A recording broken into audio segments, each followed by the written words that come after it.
उपसर्गा। उपसर्ग किसे कहते हैं? सबसे पहले ये जानेंगे कि उपसर्ग किसे कहते हैं। बोलो पीयूष, बोलो। जो शब्दार्थ धातु के रूप में परिवर्तन लाते हैं उपसर्ग कहते हैं। वे शब्दार्थ जो किसी भी शब्द के पहले लगे और जिनके प्रयोग से अर्थ में परिवर्तन आ जाए उसे उपसर्ग कहते हैं। उपसर्गों की संख्या 22 है। वे शब्दार्थ जो किसी भी शब्द के पहले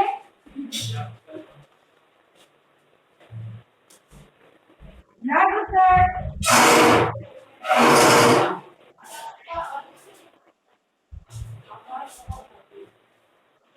किसी भी शब्द के पहले लगकर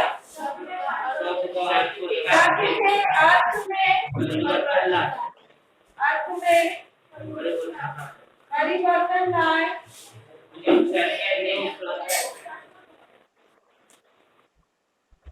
उन्हें उपसर्ग कहते हैं।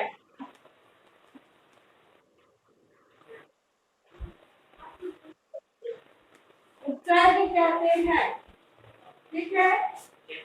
उपसर्गों की संख्या 22 है।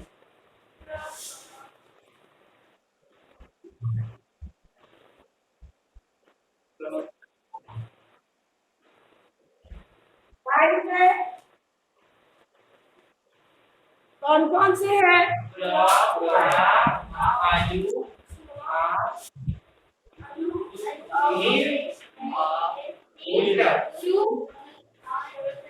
वे हैं निर, उप, नी, परि, सु,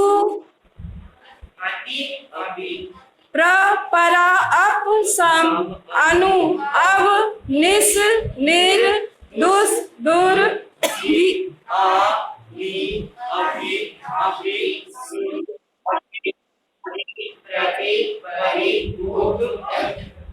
तो ये उपसर्ग है। अब एक शब्द ले हम हारह। हारह के पहले जब हम विभिन्न उपसर्ग लगाते हैं तो उसमें क्या क्या कैसे कैसे शब्द बन जाते हैं, कितना अंतर हो जाता है। हारह, इसके पहले यदि हम आ उपसर्ग लगाए तो क्या बन गया? इसका अर्थ हुआ भोजन। इसके बाद अगर बी लगाए तो क्या हो जाएगा? बिहार मतलब भ्रमण भी होता है। हाँ, इसके पहले हम उपसर्ग लगाए तो क्या हो जाएगा? देखो कि विभिन्न उपसर्गों के लगाने से किस प्रकार से अर्थ में परिवर्तन होता है। जैसे एक और हम लगाए सम जोड़ हारह, क्या हो जाएगा? संहार। तो संहार मतलब नाश करना, मार देना, अंत करना, ठीक है। तो इस तरह से हम देखते हैं कि कैसे उपसर्ग के लगाने से कभी कभी शब्द की सुंदरता ही सिर्फ बढ़ती है। जरूरी नहीं कि अर्थ में परिवर्तन हो, उसमें कभी कभी सुंदरता बढ़ जाती है शब्द की। सौष्ठव, शब्द का सौष्ठव मतलब सुंदरता, सौंदर्य, सौष्ठव बढ़ जाता है ना। अब हम देखें पृष्ठ संख्या 11 या पृष्ठ संख्या 10। पृष्ठ संख्या 10 में गच्छति में आ उपसर्ग लग गया तो आगच्छति। हरति में वी उपसर्ग लग गया, विहरति विहार। उसके बाद प्रहरति प्रहार करना, तो जन, सज्जन, सत्य, दुर्जन। अब देखिए जया में भी उपसर्ग लगने से क्या होगा? जया और विजया दोनों का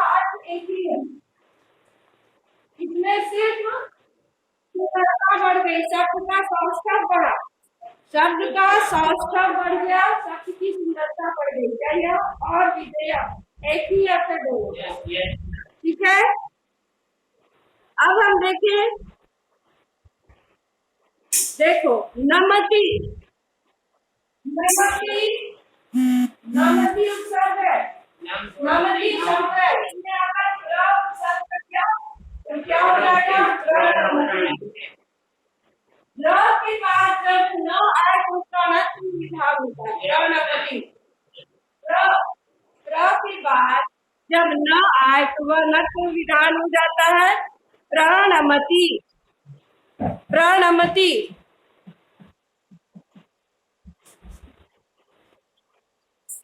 जय विजय नमति प्रणमति, यहाँ पर कोई अंतर नहीं आया, जयति और विजय, जय और विजय, नमति और प्रणमति, यहाँ पर कोई अर्थ में परिवर्तन नहीं हुआ है, यद्यपि वहां उपसर्ग लगा है।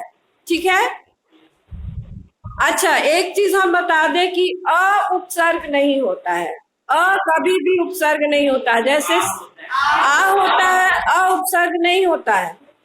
नए समास के लिए अ का प्रयोग किया जाता है, जैसे न सत्यम असत्यम, न धर्म अधर्म, तो वहां पर वो क्या है, वो उपसर्ग नहीं है। ठीक है, ये बहुत आवाज आ रही है इधर से।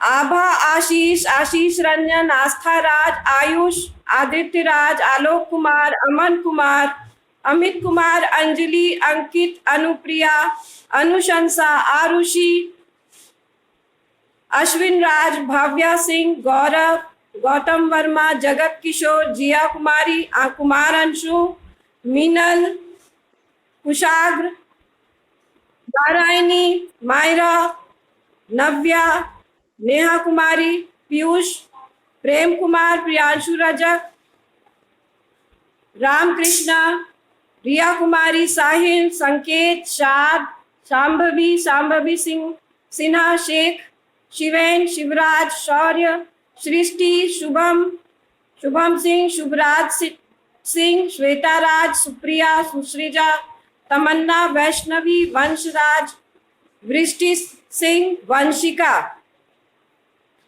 ओके, अब मैं आगे का प्रश्न बना रही हूँ, आप लोग ध्यान देंगे, सभी बच्चे ध्यान देंगे? Yes ma'am. सभी बच्चे ध्यान देंगे?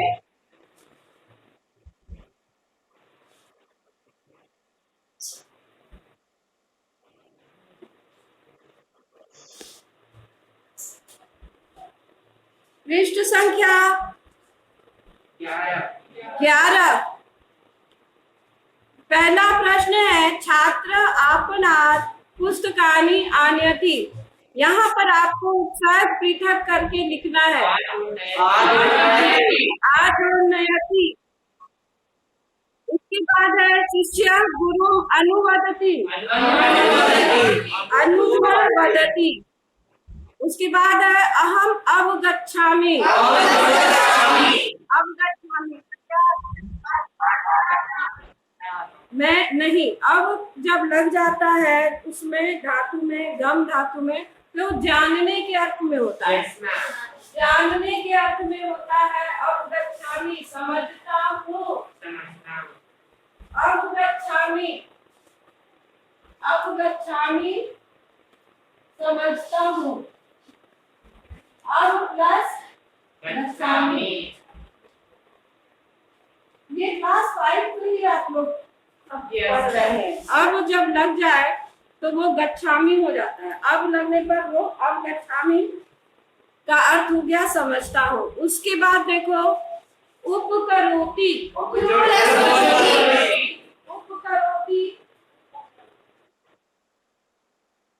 उपजोड़ करोति, इसका मतलब क्या हुआ? उपकरोति का अर्थ बहुत आसान है, उपकार करना, उपकार करना। बाकियां जानते हैं, अलग भी बात, नहीं टेंशन। उसके बाद है विनीत प्रातः पंचवादने उत्तिष्ठति, बताओ।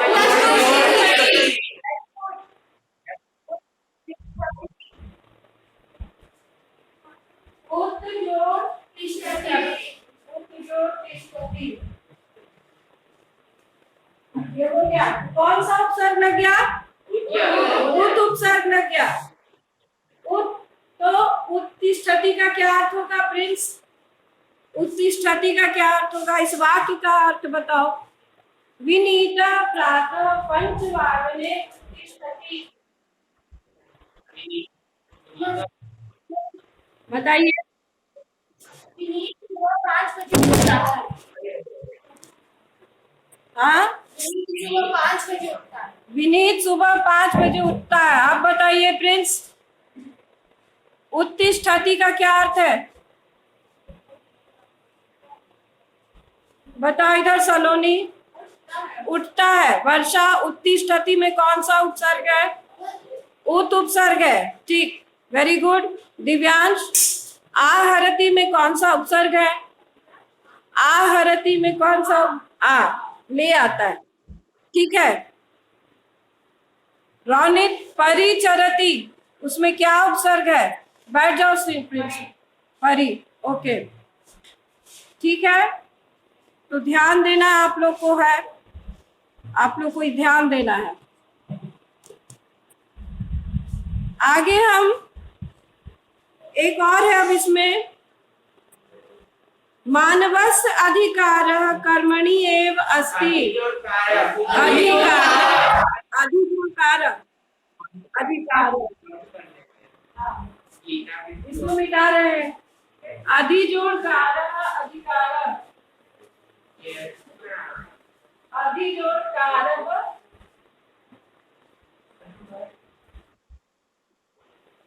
अधिकारः। लास्ट बेंच में जो बैठा है बताओ तो इसमें कौन सा उपसर्ग है? अधि, वेरी गुड, अधि उपसर्ग है। अब देखो इसमें दो शब्द हैं जिसमें उपसर्ग है। क्वेश्चन नंबर 1 के 7th वाले क्वेश्चन में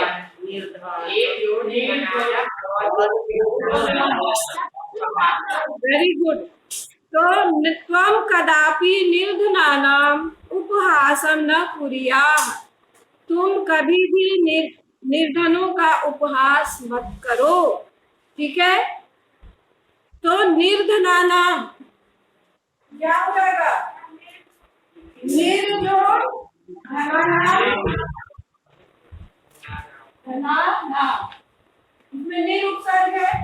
ठीक है, उसके बाद क्या है? उपजोड़ हासम, वेरी गुड, उपजोड़ हासम, उपहासम। ठीक है, उपजोड़ हासम। उसके बाद है एक और है, दशरथ अयोध्या अधिपति आसीत। कौन सा शब्द है? अधि, अधि है। अधि जोड़ अधिपति का क्या अर्थ है?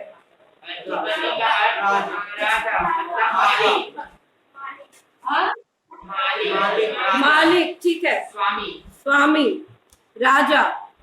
अब यहाँ पर फिर तुम्हें उपसर्ग जोड़ करके लिखना। अब question number 2, question number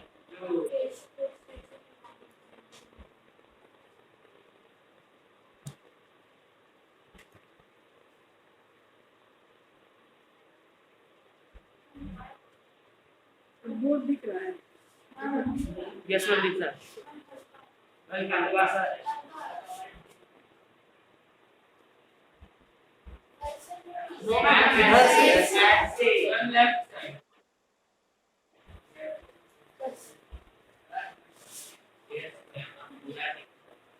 okay, question number 2 page number 11, question 2 page 11। तो इसको बनाएंगे। अब जोड़ गच्छति क्या हो जाएगा?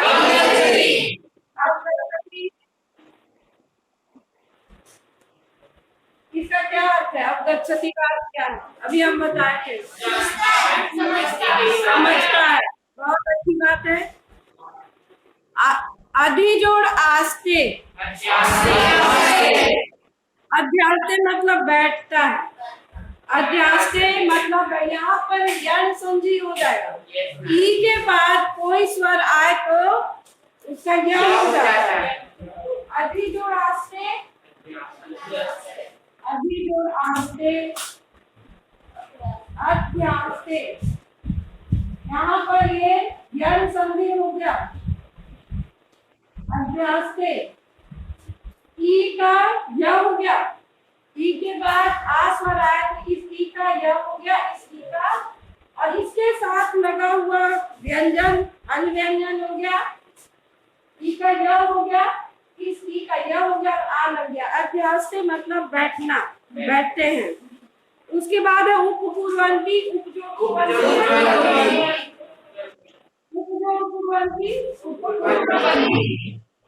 ओके, उसके बाद क्या है? आनयति, आनयति।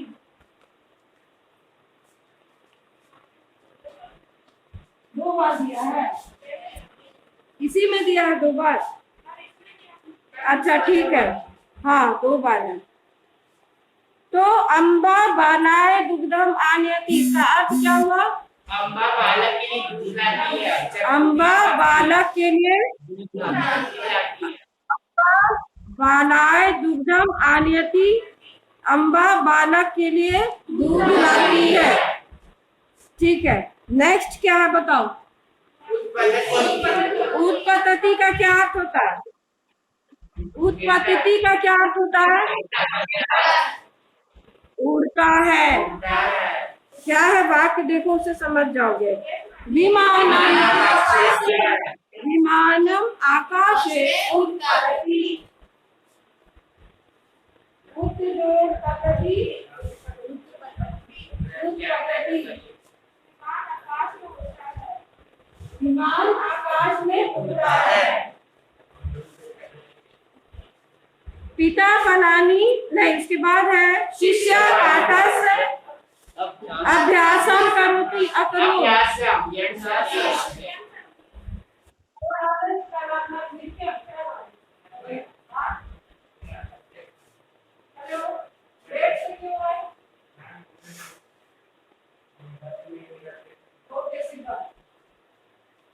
अभी कौन सा शब्द है इसके बाद? इसके बाद अभिजोड़ासन क्या होगा? अभ्यासम, अभ्यासम, अभिजोड़ आसन, अभ्यासम। यहाँ पर कौन सी संधि हो गई? यण संधि। बहुत अच्छे, यण संधि, यण संधि हो गया। अभिजोड़ आसम, अभ्यासम, ठीक है। यण संधि, ई का य हो गया। उसके बाद क्या है? आ नयति जो छोड़ देते हैं, आ जो नयति हट जाएंगे। अनुप्लस भवति, अनुभवति, अनुप्लस भवति, अनुभवति, अनुप्लस भवति, अनुभवति। ये खत्म। देखो 2 चीज हम अभी नेक्स्ट में भी है क्या? अव्यय। देखो एक चीज बहुत आता है, 3 उदाहरण हम दे रहे हैं जो कि एग्जाम में बहुत इम्पोर्टेंट है। इसको मैं मिटा रही हूँ, तुमको समझ में आ जाएगा उससे, है ना। मैं बताती हूँ 3 उदाहरण, 3 उदाहरण बता देंगे।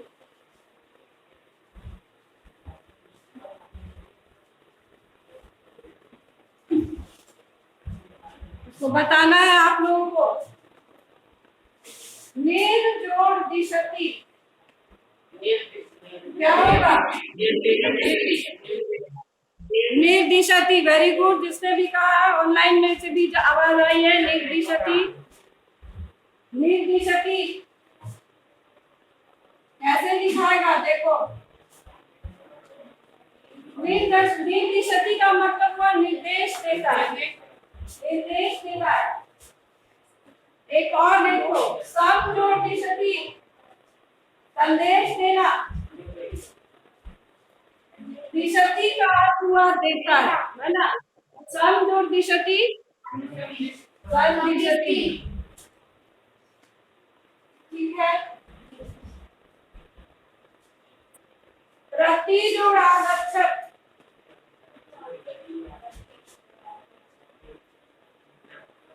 उपसर्ग के समूह में देखिए तो प्रति उपसर्ग है, देखिए तो है क्या, है ना। तो यहाँ क्या हो जाएगा, प्रत्यागच्छत्, प्रत्यागच्छत्। ये इम्पोर्टेंट है, एग्जाम में इस तरह से आ जाते हैं। यण संधि वाले उपसर्ग जब हम लगाते हैं, ई वाला उपसर्ग, इकारांत वाला उपसर्ग जब हम लगाते हैं तो उसका यण संधि हो जाता है। एक और, प्रतिजोड़ उत्तरत क्या हो जाएगा, क्या हो जाएगा, नहीं, प्रत्युत्तरत। ई का यहाँ मुख में ही लिखेंगे, क्या है ना, प्रत्युत्तरत।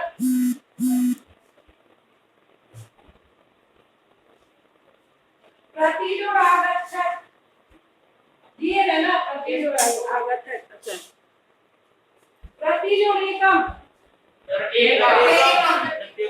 प्रत्येकम जब दिया रहेगा क्या उपसर्ग दिखेगा, प्रत्येकम शब्द जब दिया रहे तो वहाँ क्या उपसर्ग होगा, नहीं, प्रति उपसर्ग होगा, ठीक है।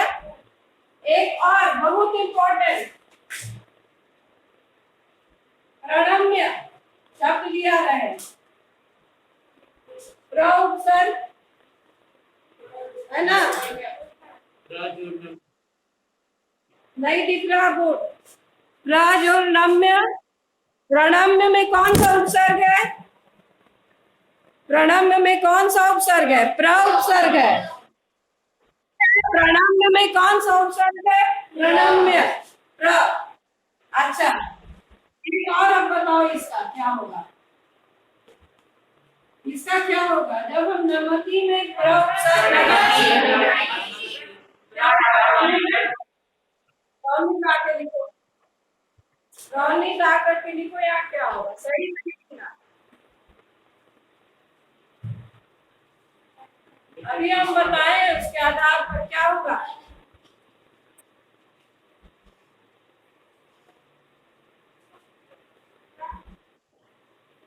वही तो बोल रहा है, ये प्रॉब्लम है तुम लोग का। नमति के बाद जब न आए तो इसका नक्श तो विधान हो जाता है, क्या होगा बताओ, इसको सुना लो, क्या हो जाएगा। तो तुम लोग का ठीक, एक चीज और तुमको उपसर्ग, हाँ ये सही है। न के बाद, र के बाद कोई न आता है तो यहाँ पे इसका र हो जाएगा नक्श विधान। अब हम एक और बताए हैं अभी, उन्नति, उन्नति, इस शब्द में कौन सा उपसर्ग है, सिर्फ उपसर्ग लिखना है, कौन लिखेगा आप देखते हैं। उन्नति कौन सा उपसर्ग है, बोलो, ऑनलाइन से कोई बोलो, कौन लिखेगा,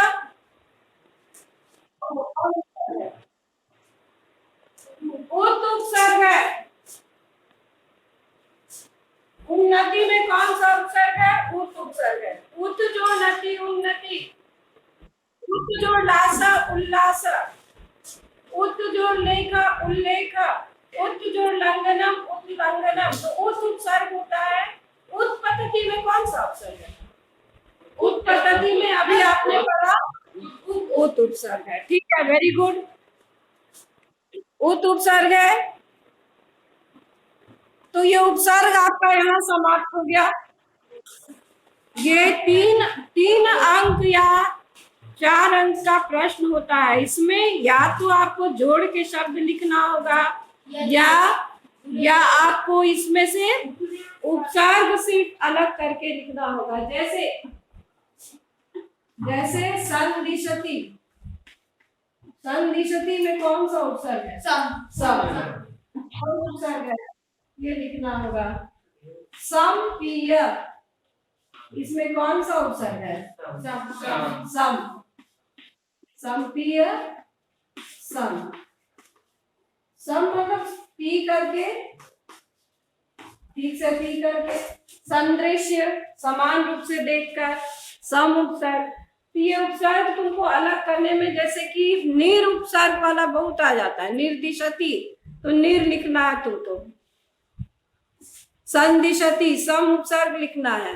उसके बाद प्र जो नमति आ जाता है प्रायः, तो तुम्हें प्रणमति लिखना है, न नहीं लिखना है, दंत न नहीं लिखना है यहाँ पर। ठीक है, ये हो गया। आगे हाँ नत्व, उसको नत्व विधान कहते हैं। ठीक है, आगे हम देखते हैं अव्यय देखते हैं, थोड़ा अव्यय भी कर ही लेते हैं। ओके, अव्यय भी हम लोग देख लेते हैं। सबसे पहले ये बताइए अव्यय किसे कहते हैं? कौन बताएगा कि अव्यय? चलो बोलो, अव्यय बोलो। अव्यय वे शब्द होते हैं जिनके अर्थ में कोई परिवर्तन, उनमें मतलब कोई विकार नहीं होता, अर्थात लिंग वचन से उनके अर्थ में कोई परिवर्तन नहीं होता। हाँ, अव्यय वे शब्द होते हैं जिसका काल, विभक्ति, लिंग इत्यादि में कोई भी परिवर्तन नहीं होता है। बैठ जाइए। दूसरे शब्दों में उसे अव्यय क्यों बोलते हैं? अव्यय का मतलब क्या हुआ? अव्यय का अर्थ क्या हुआ? जिसके अर्थ में कोई विकार नहीं, जो खर्च न हो। व्यय का मतलब हुआ खर्च। Very good, very good. Online से आवाज आ रही, आंसर आ रहा, जिसमें कोई परिवर्तन न हो। या तुम कहो कि व्यय का अर्थ होता है खर्च होना। व्यय का अर्थ होता है ना खर्च। उसमें अ उपसर्ग अ जब लग गया, न व्यय अव्यय, मतलब कि जिसका खर्च न हो, अर्थात जिसमें बदलाव न हो, जितना है उतना ही है। तो अव्यय का कुछ उदाहरण, 4 उदाहरण मुझे सुनना है। कौन सुनाएगा अव्यय का 4 उदाहरण? हाँ, कौन बोल रहा है? ऑनलाइन में अपना नाम बताइए। ऑनलाइन में अपना नाम बताइए सर्वत्र।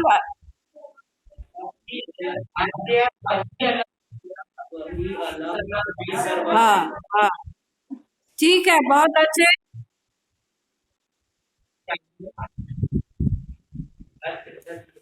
अच्छा, ओके, तो ये सब अव्यय है।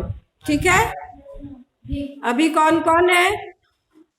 तमन्ना, आस्था, आदित्य, आलोक, अमित, अंजलि, अंकित राज, अनुप्रिया, अनुशंसा, आर्या, अश्विन, भाव्या, कविश, केशव, मीनाक्षी, मीनल, मायरा, नारायणी, नव्या, नेहा, पल्लवी, पीयूष, रोनित राज, इसमें भी रोनित राज है, यहाँ भी रोनित राज है, रिया, रामकृष्णा, संकेत, सारिका, शांभवी सिन्हा, शेख रेहान, शिवेन, शिवराज, शौर्या, सृष्टि, शुभम, शुभ्रा सिंह, श्वेता राज, सृजन, शरण और सुप्रिया, सुश्रीजा, तमन्ना, उत्कर्ष, वैष्णवी, वृष्टि, वंशिका, आयुष। ओके, तो अव्यय आप लोग समझ गए हैं, है ना? 3 अव्यय को आज हम लोग देखते हैं कि 3 अव्यय, तीनों के अर्थ में भूतकाल। 3 अव्यय के अर्थ में भूतकाल होते हैं, पूरा, एकदा और हय। पूरा, एकदा और हय, उस 3 अव्यय जो होते हैं उसमें भूतकाल लगते हैं। अब उसको आपको डिफरेंशिएट करना है, उसमें आपको कि कौन से में क्या लगेगा। जैसे हय हो गया बीता हुआ कल। हय अहम विद्यालयम न आगच्छम, तुम लोग कल विद्यालय नहीं आए थे, है ना? इसमें पूरा तो नहीं लगाओगे, पूरा में भी लंग लकार लगता है, लेकिन पूरा नहीं लगाओगे। पूरा किस अर्थ में होता है? पूरा होता है प्राचीन काल में, बहुत पहले। पूरा भारतम पुरा एक राजा आसीत, है ना। तो इसमें भी लंग लकार लगा, लेकिन प्रयोग में अंतर हो गया। एकदा, एकदा मतलब एक बार, कभी। एकदा अहम जंतुशालाम अगच्छम, एकदा अहम समुद्र तटम अगच्छम, एक बार कभी। तो एकदा हय और पूरा में भूतकाल का प्रयोग होता है। इस पर हम लोग आगे ध्यान देंगे, ठीक है। ठीक है, ऑल ऑफ यू प्लीज। हाँ, तो वो सब अव्यय है, तुमने सिर्फ लंग लकार वाले अव्यय की बात की आज, और अगली कक्षा में हम दूसरे अव्यय की बात करेंगे। ओके।